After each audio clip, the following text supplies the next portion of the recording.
안녕하세요. 조성태 박사의 생긴대로 건강톡톡 아나운서 김민영입니다. 우리는 평소에 걸어다니면서 하체 근육을 많이 사용하게 되기 때문에 종아리가 저리거나 딱딱한 것은 그저 일상적인 것으로 생각하며 방치하는 경우가 많습니다. 병이 병을 키운다라는 말이 있듯이 이 증상을 방치만 하다 보면 걷는 것조차 불편을 느낄 만큼 큰 고통을 가져올 수도 있다고 합니다. 생긴대로 건강톡톡, 오늘은 첫 번째 주제로 종아리 근육 뭉침에 대해서 알아볼 텐데요. 종아리 근육이 뭉치는 증상, 도대체 그 원인은 무엇이고 치료법은 무엇인지, 또 제2의 심장이라고 불릴 정도로 우리 몸에 중요한 역할을 하고 있는 종아리 건강의 비법에 대해서 알아보겠습니다. 자, 그럼 그 비법을 공개해 주실 조성태 한의학 박사님 모셔볼까요? 어서 오세요.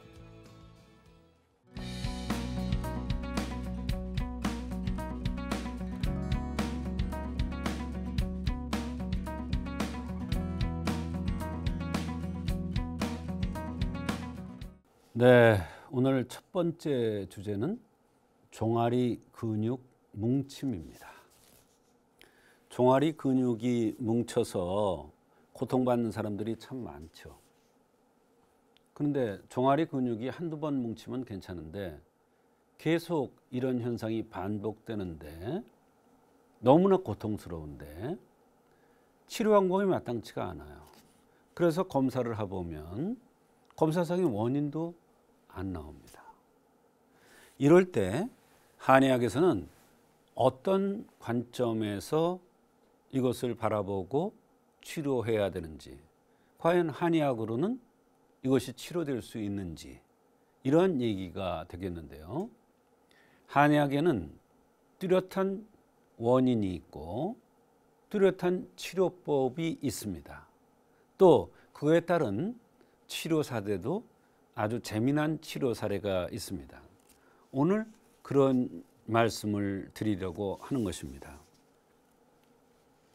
한의학적인 치료는 한약을 투여하는 방법도 있고 또 침 치료하는 방법도 있고 또 약침이라고 해서 이런 것을 놓는 방법도 있고 여러 가지 방법으로 치료를 합니다. 여러 가지 치료법이 있는데 사람마다 원인마다 그 치료법이 다 다릅니다. 뚜렷한 관점에서 치료하기 때문에 또 한의서에 나와 있는 교과서에 나와 있는 그러한 원리에 의해서 치료하기 때문에 근거가 있는 치료입니다. 또 근거가 있는 치료를 해서 좋은 결과가 나와서 그 사례를 말씀드릴 수 있는 겁니다. 한의학적인 관점에서 종아리라는 것이 어떤 관점에서 볼 수가 있는가를 말씀드려 보겠습니다. 한의학에서 볼 때 종아리라는 것은 혈지부에 해당됩니다. 말하자면 배꼽 이하는 혈지부인데 이 자궁이라는 게 혈의 저장 탱크고 혈지부예요.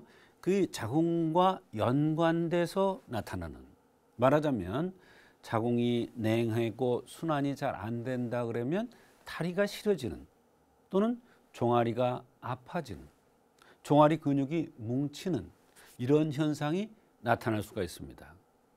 아프는 것과 종아리가 아픈 것과 종아리가 뭉치는 것은 또 다르게 한의학에서는 치료를 합니다. 그 다음에 한습에 해당된다.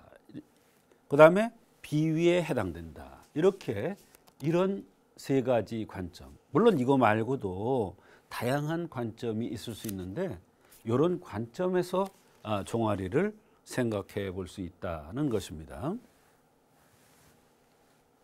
혈지부에 해당된다는 것은 바로 혈이라는 피혈자를 쓰죠. 혈이라는 것은 바로 혈병이라는 것은 낮에보다 밤에 증상들이 심하게 나타나요. 종아리가 뭉치는 것도 낮에보다 밤에 뭉치는 현상이 나타난다. 종아리가 뭉치는데 낮에 뭉치는 것과 밤에 뭉치는 것이 원인이 달라? 이렇게 생각할 수 있는데 한의학에서는 낮에 더 많이 뭉치는 것과 밤에 종아리가 더 많이 뭉치는 것은 완전히 원인이 다르고 치료법이 다릅니다. 또 이러한 혈지부와 관련된 종아리 통증이 나타나는 사람들은 얼굴이 갸름하게 계란 모양으로 생긴 사람들한테 잘 나타납니다. 이런 형을 혈과형 체질이라고 그러는데 이런 혈과형 체질에 이런 현상이 잘 나타납니다. 털이 많은 사람들이 이런 현상이 잘 나타납니다. 이것은 남성, 여성을 떠나서 털이 많은 사람들이 피혈과 연관되기 때문에 종아리에 근육이 뭉치는 경우에 털이 많은 사람들은 혈지부에 문제가 있어서 뭉치는 것입니다. 또 피부가 푸른 사람이 한때 혈지부와 관련돼서 많이 나타나는 것입니다.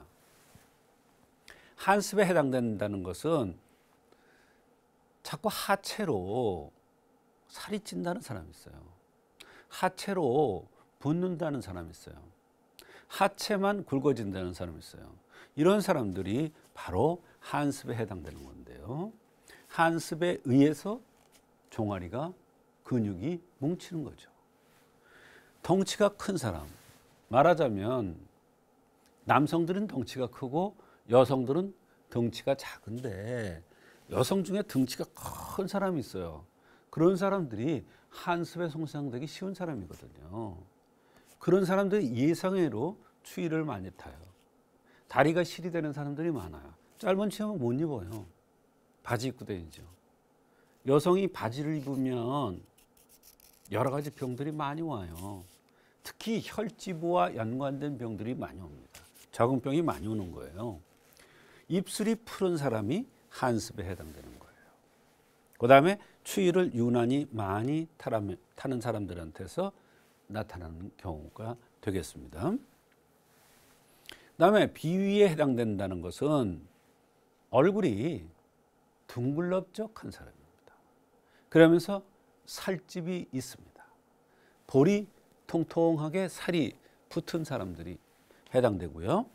입술이 얇은 사람보다 입술이 두툼한 사람들한테 많이 비위와 해당된다는 것을 볼 수가 있고, 이런 사람들은 저녁 식사를 적게 해야 되는데 저녁이 되면 그렇게 맛있어요.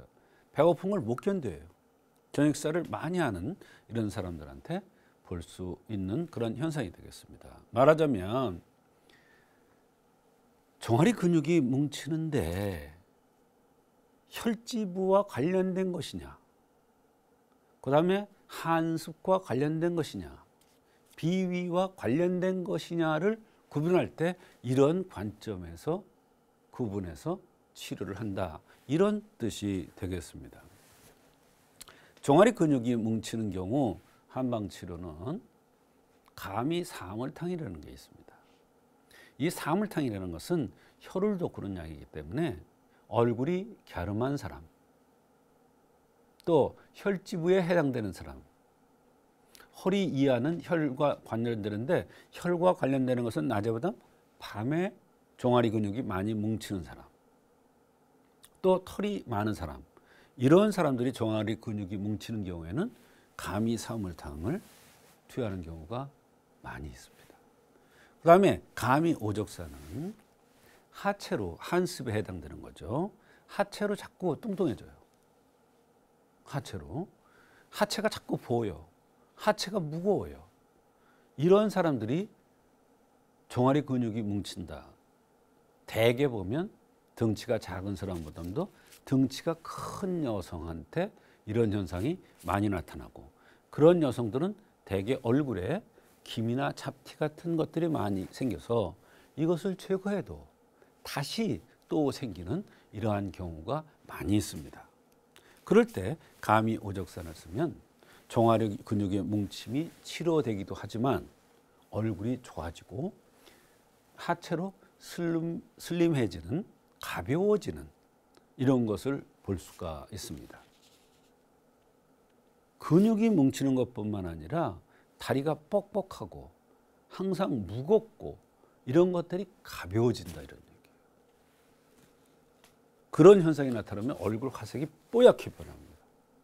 그렇게 되면 기미나 잡티 같은 것도 엷어지기 시작합니다.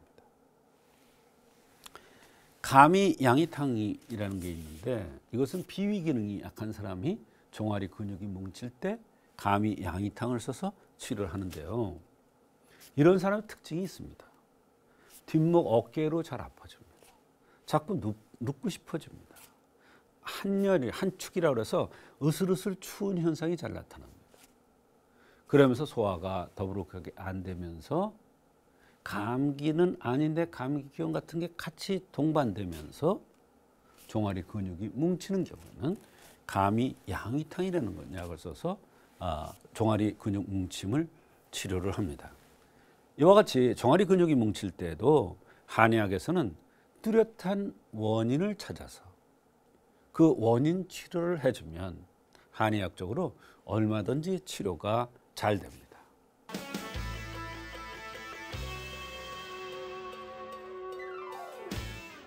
오늘 첫 번째 순서로 종아리 근육 뭉침에 대해서 알아보고 있습니다. 저도 밤에 잠을 잘 때 종아리 뒤쪽 근육이 뭉쳐서 참 당황스러웠던 경험이 있는데요. 도대체 이런 증상이 왜 생기는지 자세히 사례를 통해서 알아보도록 하겠습니다. 박사님, 사례 소개해 주시죠. 네, 종아리 근육 뭉침의 그 원인은 아주 다양합니다.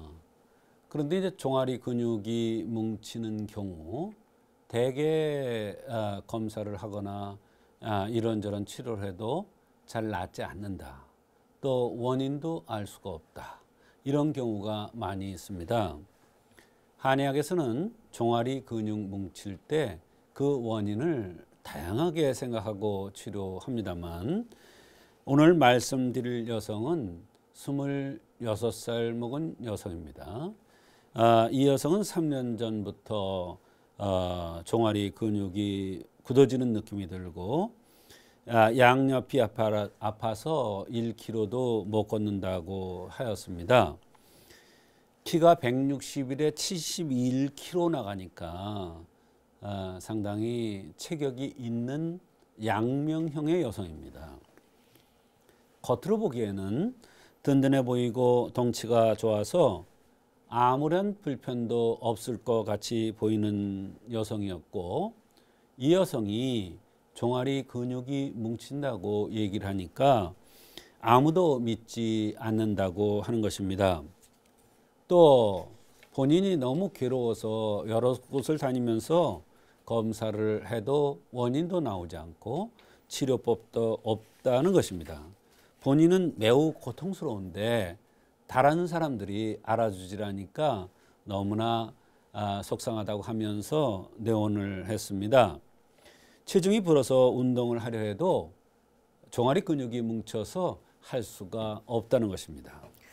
네, 검사상에도 원인이 잘 나오지 않아서 답답하셨을 것 같은데요. 이 환자가 불편하다고 호소했던 증상은 어떤 것들이 있었습니까? 네, 여러 가지가 있었습니다. 이 여성은 뭐 등치도 그렇지만 배고프면 상당히 어렵다고 했습니다.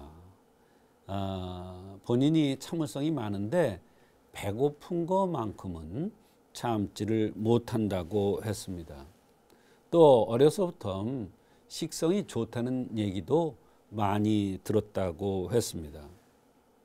장도 좋지 않으면서 가스가 많이 차고 뱃속에서 소리도 많이 난다고 했습니다.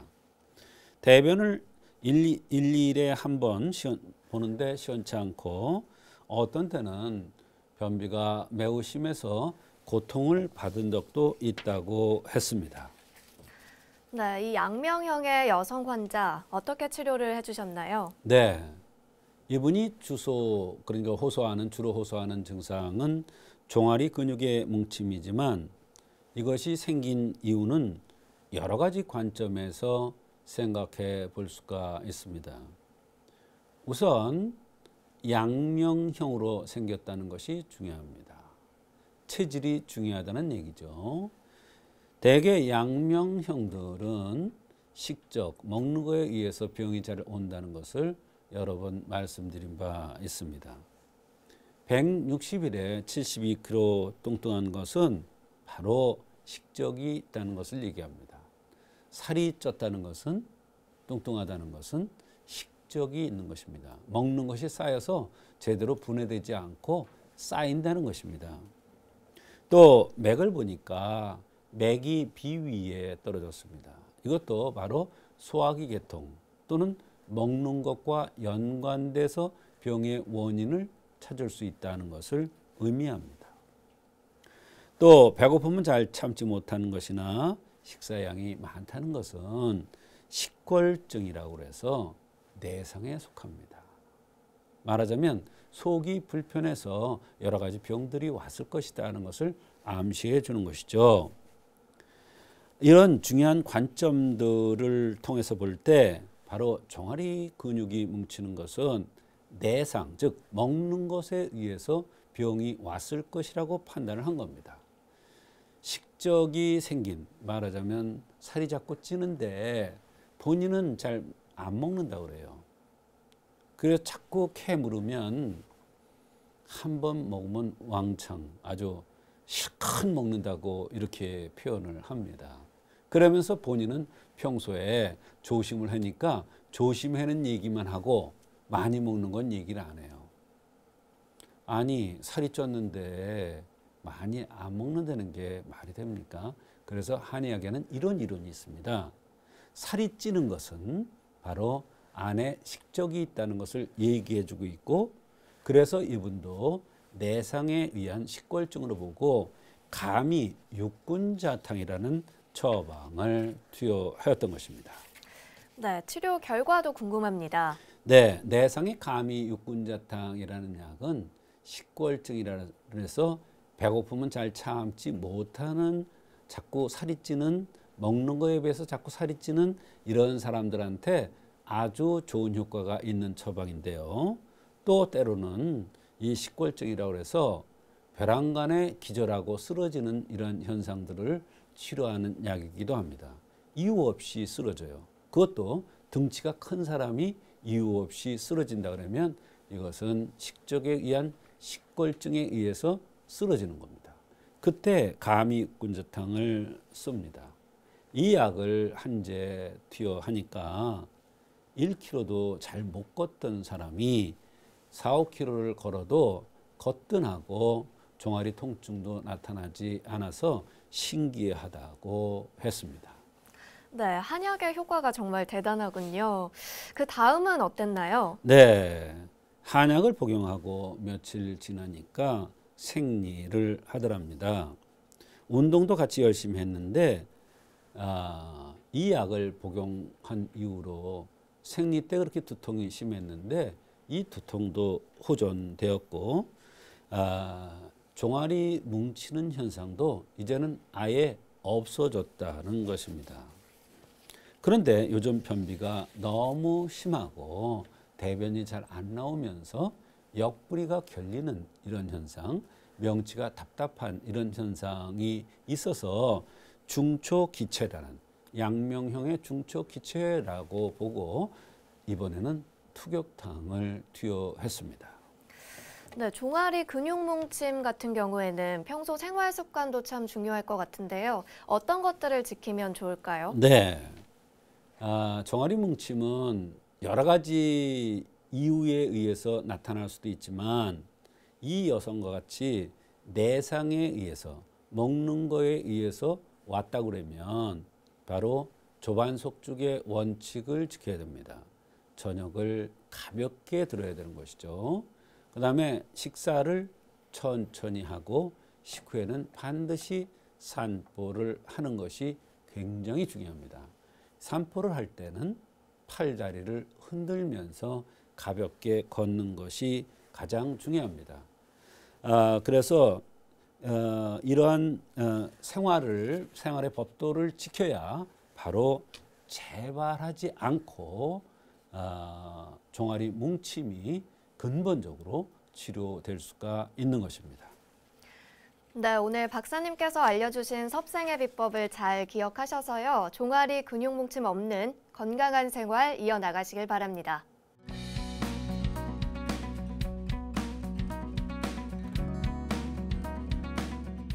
네, 오늘의 두 번째 주제는 선천성 어린이 아토피 피부병입니다. 어린이 아토피 피부병은 피부병이지 왜 선천성이라는 것을 붙였느냐? 바로 선천성 원인에 의해서 어린이 아토피 피부병이 많이 생기는데 이런 경우 사실상 치료에 어려움을 겪는 경우가 많이 있습니다. 그런데 한의학에서는 뚜렷한 원인을 선천적인 요인에 의해서 찾아서 치료해주면 선천성 어린이 아토피 피부병이 잘 치료될 수가 있습니다.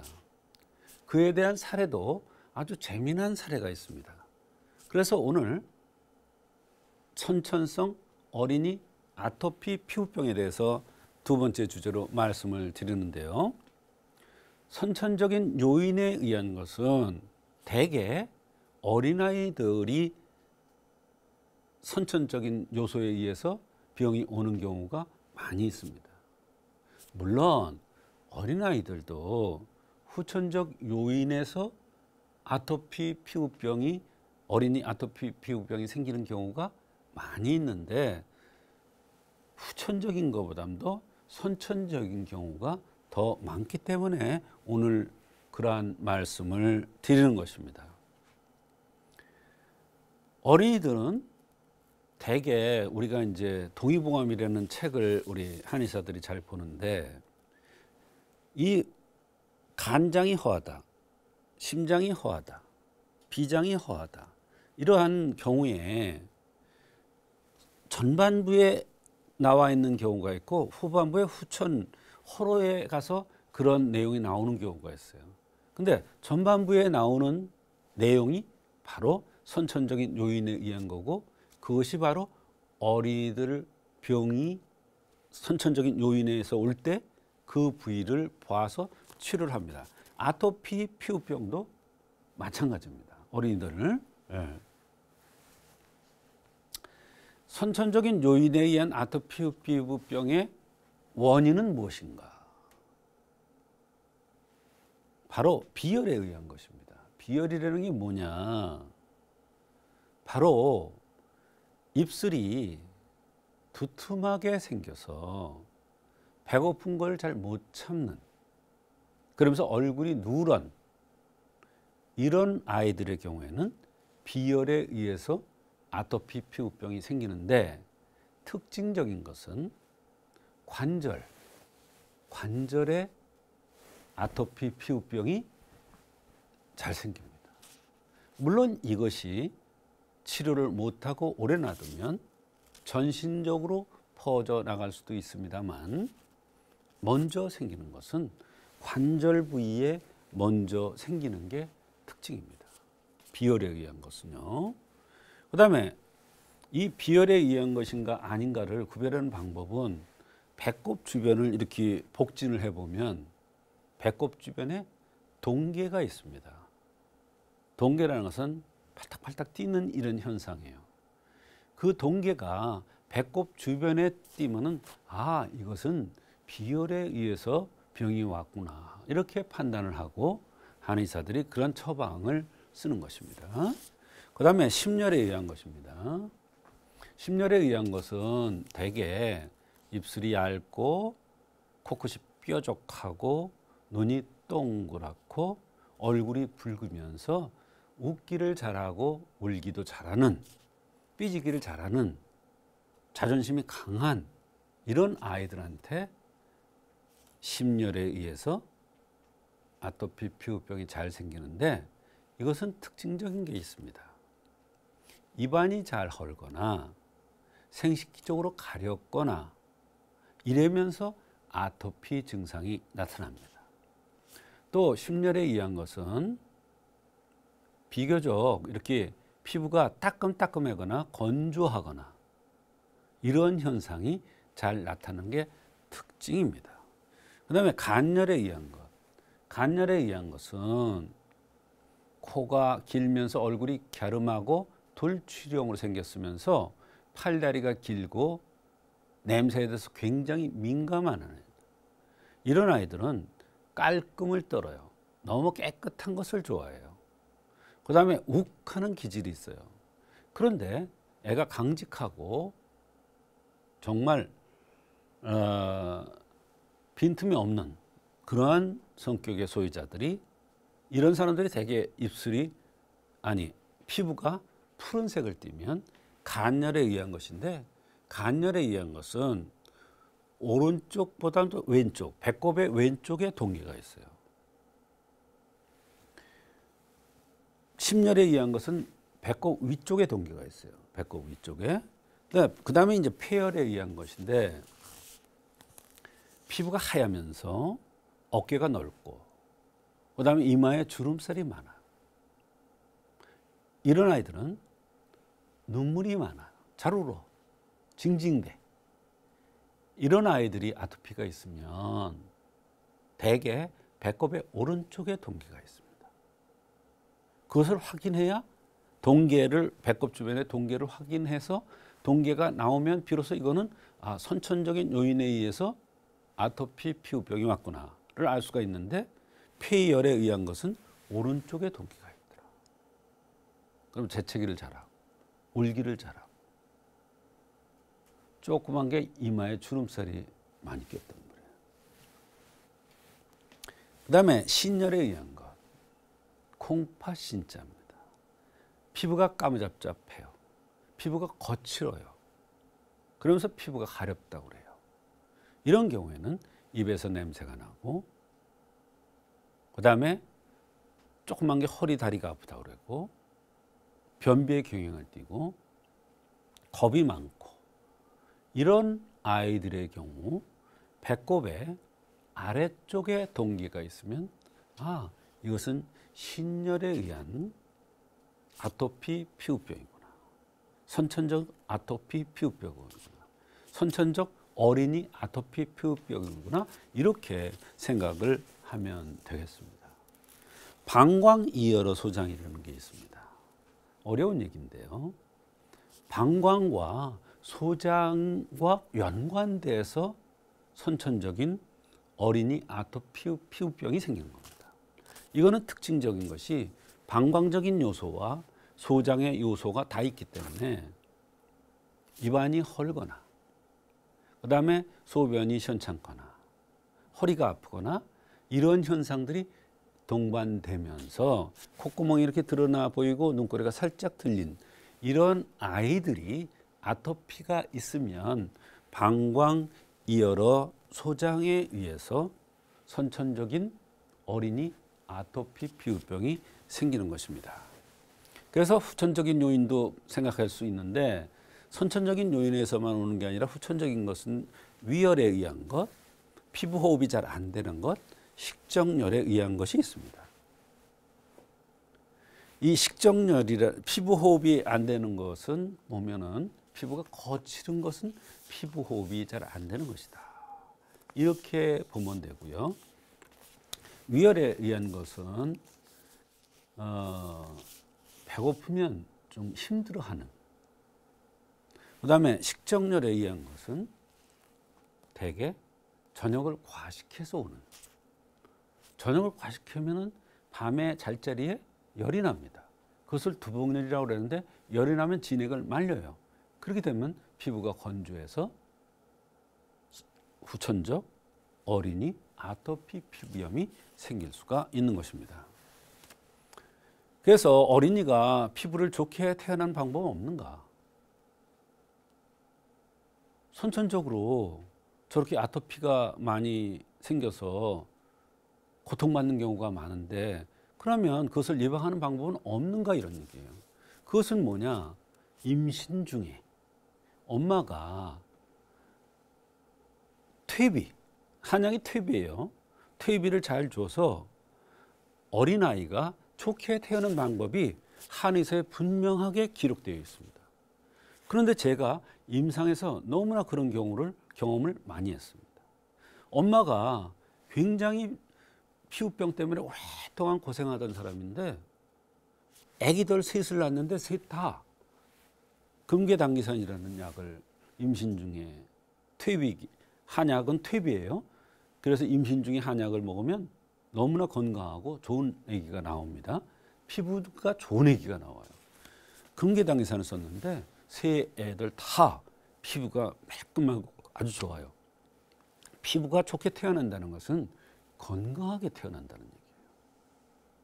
피부가 좋지 않다는 것은 건강에 문제가 있다는 거죠.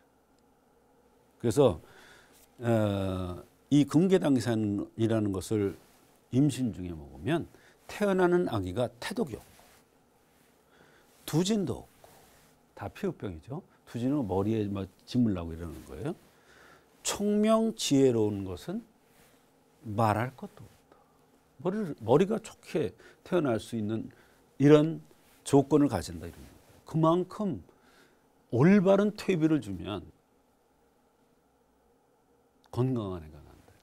자식 농사라는 차원에서 볼 때 농사를 지을 때 잘 가꾸는 것과 퇴비를 잘 주고 매주고 이런 것을 하는 것과 아닌 것은 차이가 많더라.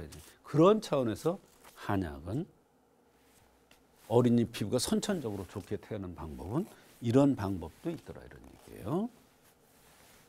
이와 같이 선천성 어린이 아토피 피부병은 한의학적인 관점에서 그 생긴 모습이라든지 나타난 양상, 배꼽 주변의 동계 등을 확인해서 치료하면 얼마든지 한의학적으로 치료가 잘 될 수가 있는 것입니다.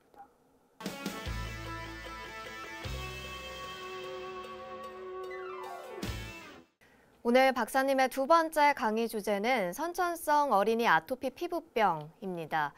선천적으로 아이들에게 아토피 피부병이 많이 일어나기도 하는데요. 관련 사례가 있다면 소개해 주시죠. 네, 10살짜리 여자 어린이가 아토피 피부병 때문에 고생한다고 하면서 내원했습니다. 근데 이 어린이는 등과 배, 팔다리, 엉덩이, 눈 주변으로 아주 피부가 심했는데 아토피 피부가 아주 심했으며 주관절, 술관절, 내측, 대퇴 내측까지 증상이 있었습니다. 상체 증상이 더 심한 것이 특징이고 야간에 피부 가려움이 심하다는 것입니다. 네, 어린이 환자 같은 경우에는 생긴 모습이 중요하다고 박사님께서 항상 강조를 해주셨는데요. 네. 생긴 모습 궁금합니다. 네, 얼굴이 살이 쪄서 그런지 둥글게 보였습니다. 양명형, 태양형 그러면서 입을 벌리고 있었습니다. 양명의 태양 기운을 띄었어요. 말하자면 코가 들리고 눈꼬리가 들린 형입니다. 그러면서 특징적으로 입이 두툼한데 입을 벌리고 있다 이런 얘기예요. 입을 벌리고 있다는 것은 선천적으로 비장과 연관돼서 여러 가지 증상들이 나타날 수 있다는 것을 그런 체질이라는 것을 의미하는 것입니다. 비장은 기욱을 주관하고 관절을 주관하고 있으며 그래서 피부병이 생겼을 때 바로 관절 부위의 증상들이 더 심했던 것이 바로 이런 이유에서 그런 것입니다. 네, 이 어린이 환자 불편해했던 증상들 소개해 주시죠. 네, 이 어린이는 땀을 많이 흘리는데 특징적으로 손바닥에 땀이 많이 나는 게 특징입니다. 손바닥에 땀이 난다는 것은 먹는 것과 연관돼서 병이 올 수 있다는 것을 얘기해 줍니다. 우리가 땀이 날 때도 전신적으로 나느냐 어느 부위에 나느냐에 따라 다른데 손바닥에 나는 경우는 내상에 의한 것을 유심해서 생각해 줘야 됩니다.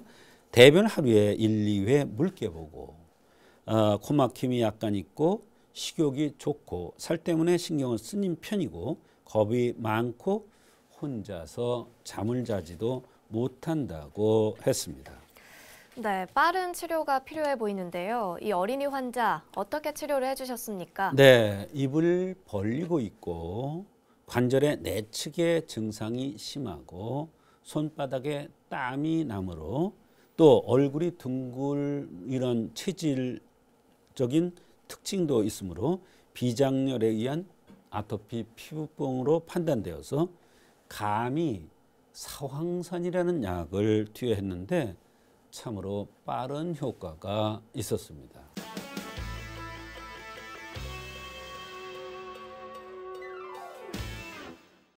이번 순서는 조성태 박사의 백세 건강 한방톡톡 시간입니다. 여러분의 팔팔한 백세 건강을 위해서 박사님만의 특별한 한방 비법도 전해드리고 여러분의 건강 고민 사연까지 만나보는 시간이죠. 오늘은 성북구 종암동에서 조영화 님이 질문해 주셨습니다.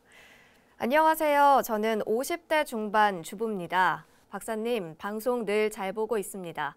저는 평소에 건강에 대한 관심이 많아서요. TV의 건강 프로그램들은 놓치지 않고 보고 있어요. 여러 박사님들이 나와서 말씀해 주시는 것들은 꼼꼼히 메모해서 실천해 보려고 노력하고 있고요. 그중에서도 한의학 강의를 잘 해주시는 조성태 박사님 강의도 빠짐없이 보고 있습니다. 방송 보다가 궁금증이 생겨서 문의를 드리는데요. 박사님 강의 중에 형기가 무너지면 단명한다라는 말씀이 있었는데요. 도통 이 뜻이 무엇인지 잘 모르겠습니다. 단명이라고 하니까 더 궁금해지고요. 자세한 설명 부탁드립니다. 네, 방송을 보다가 궁금증이 생겨서 질문을 주셨습니다. 네. 형기가 무너지면 단명을 한다. 네. 무슨 뜻인가요? 형기가 무너지면 단명을 한다는 의미는 뭐냐면 사람 중에는 뼈가 굵은 사람도 있고 가는 사람도 있습니다. 또 살이 많이 찐 사람도 있고 살이 없는 사람도 있습니다. 대개 보면 살이 많이 찐 사람은 살이 없는 사람과 같이 살아요. 그게 이렇게 아주 자연적인 현상이에요. 그런데 제가 학교 다닐 때도 그런 것을 봤는데 이 체육 선생님인데 너무 뚱뚱하셔요. 근데 연세가 60이 안 돼서 돌아가셨더라고요. 체육 선생님인데 그런 걸 보고 야, 참 살이 찌는 것이 굉장히 좋지 않구나 이런 것을 의사가 되기 전에도 전 느꼈는데 이 얘기가 무슨 얘기냐면 바로 사람 몸에는 피육맥근골이라는 게 있습니다. 피육맥근골입니다. 말하자면 근골형이라는 것은 골과 근육으로 위주로 된 사람입니다. 그 다음에 피육형이라는 것은 바로 살집이 위주로 생긴 사람입니다. 말하자면 집도 이렇게 철골이 짙고 거기에 세멘트가 많으면 이게 무너질 수밖에 없죠. 마찬가지로 사람도 뼈골은 약한데 살이 많이 찌면 여러 가지 병들이 올 수 있다 이런 얘기예요. 그게 바로 형기가 무너지면 단명한다 이런 뜻입니다. 말하자면 알맞게 살이 쪄야 되고 또 뼈 굵기에 맞게 살이 쪄야지 그렇지 않고 뼈는 얇은데 너무 살이 많이 찌면 우리가 여러 가지 병에 의해서 제명대로 못 산다. 천수를 누리지 못한다는 뜻입니다. 그러면 어떻게 해야 되느냐? 사실 제가 항상 강조합니다만 저녁을 가볍게 들라는 이런 말씀을 합니다. 근데 저녁을 가볍게 들라는 것 중에서 조반석죽이라고 그랬잖아요. 가볍게 들기 위해서는 저녁에 죽을 들으라 그랬는데 죽 중에서 제일 좋은 죽이 뭐냐면 바로 누룽지 끓여서 드시는 게 가장 좋은 겁니다. 그게 여러 관점에서 아주 좋다는 것이 밝혀졌어요. 그래서 누룽지 같은 것을 끓여서 저녁에 가볍게 드는 게 좋습니다. 그러나 별로 살이 안 찌는 사람들, 이런 사람들, 위장이 강한 사람들은 가볍게 들면 돼요. 죽까지 들 필요는 없어요. 아침은 잘 들어야 되고 저녁을 좀 가볍게 들면 돼요. 그러면 내 명대로 천수대로 누릴 수가 있어요. 형기도 안 무너져요. 그런 사람들은 여간에서. 그런데 어떠한 원인에 의해서인지는 모르지만 자기가 먹는 거에 비해서 너무 살이 찌고 자꾸 배가 나오고 이런 사람들 있죠. 옛날에는 안 그랬는데 요즘 보면 나가다 보면 미국에서나 볼 수 있는 체형들이 많이 생겨요. 엉덩이가 이렇게 너무 커가지고 살이 많이 붙어서 사실 걷지도 못하는 사람들이 많은데 이것은 제가 보기에는 섭생이 잘못된 거죠. 그중에서 먹는 섭생이 가장 문제가 되는데 가장 큰 것 중에 하나가 얼음이 많이 들어간 이런 물이라든지 이런 것도 영향을 많이 끼치지 않았나 이런 생각이 들어요. 근데 처음에는 그런 것이 원인이 돼서 생기다가 이게 차츰차츰 무너져요. 건강 상태가. 그러면 형기가 깨져버리고 그렇게 되면 단명을 하는 건데 살이 뼈에 비해서 살이 많이 찌면 피부 호흡이 안 돼요. 피부 호흡이 안 되면 여러 가지 문제가 생기는데 잠자면서 코도 많이 골고 또 피부 호흡이 안 되니까 피부병으로 고생도 많이 하고 피부병이 생기면 또 여러 가지 그거와 관련된 것을 하는데 그것이 또 살이 찌게 하고 그러면 형기가 무너지는 겁니다. 그래서 형기가 무너지면 단명하기 때문에 항상 우리가 기본적인 생활의 법도를 잘 지켜야 돼요. 조반석죽을 잘 지켜야 되고 그다음에 식사 후에는 반드시 걸어야 되고 천천히 식사를 해야 되고 이러한 기본적인 원칙을 지키면 형기가 무너지질 않습니다. 네, 오늘 사연 보내주신 조영환님, 궁금증 해소되셨겠죠? 이 시간 마무리해봅니다. 오늘도 좋은 말씀 나눠주신 조성태 박사님 고맙습니다. 조성태 박사의 생긴 대로 건강톡톡. 오늘은 종아리 근육 뭉침과 선천성 어린이 아토피 피부병에 대해서 알아봤습니다. 100세 건강을 위한 여러분의 확실한 선택, 생긴 대로 건강톡톡은 다음 주 더 알찬 내용으로 찾아뵙도록 하겠습니다. 함께해 주신 여러분 고맙습니다. 고생하셨습니다.